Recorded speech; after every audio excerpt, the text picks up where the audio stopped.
يقول: السلام عليكم ورحمة الله وبركاته. هل يجوز أن تقرأ القرآن وأنت تمضغ القات؟ الجواب: أولا لنعرف ما حكم أكل القات، فإذا عرفنا ذلك بعدها نذكر ما يتعلق بقراءة القرآن أثناء أكل القات. فالقات أكله حرام ولا يجوز للمسلم أن يتعاطاه، والواجب على المسلم أن يترفع عن أكل القات. فالقات قتل، القات قاتل، قتل للمواهب والقوى ومولد للهم والحسرات. القتل له أضرار، القات له أضرار كثيرة، أضرار صحية، أضرار دينية، أضرار اقتصادية، أضرار سياسية، أضرار ثقافية، أضرار متعلقة بموارد المياه، أضرار كثيرة جدا أضرار القات. وما الفوائد التي يذكرها بعضهم أمام أضرار القات إلا يسيرة جدا. فالقات حتى الكفار يحاربون القات. كثير من الدول تمنع تصدير أو استيراد شجرة القات، وبعض الدول تضع القات في رأس قائمة المخدرات.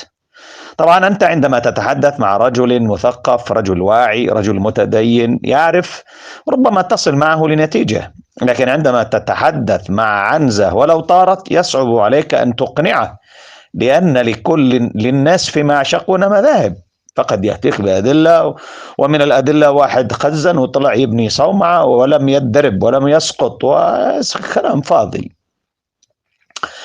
لأنه ليس كل مخدر خلاص يخليك تدوخ، وإذا صعدت مكان يعني تدوخ، لا، هذا ما هو بصواب، ما هو بكلام صحيح.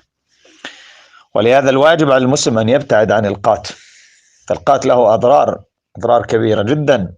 حاولت الدولة اليمنية فيما مضى أنها تبعد الناس عن القات، فحاولوا يمنعوه في المعسكرات، وحاولوا يمنعوه من دخول العواصم، وحاولوا يجعلوا له أسواق خاصة، وحاولت الدولة، لكن لأن جهاز الدولة في الأصل مخزنين يصعب عليهم الابتعاد عن القات أو اتخاذ قرار حازم فيما يتعلق بإبعاد البلاد عن القات.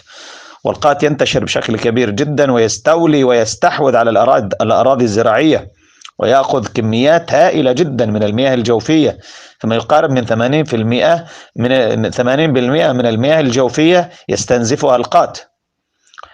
فالواجب على المسلم أن يتقي الله. النبي صلى الله عليه وسلم يقول: لا ضرر ولا ضرار يا أخي، وهذا ضرر واضح، ما في أحد يخزن يقول لك والله أنه ضار، لكن ما نفعل.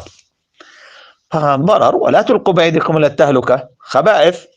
يكمل التخزين قال والله أنه خبيث، ويحلب بالطلاق ما يزيد يخزن، ويبكر في الصباح مالك، خل والله ما دريت لو أنا في سوق القات أشتري قات. لا إله إلا الله.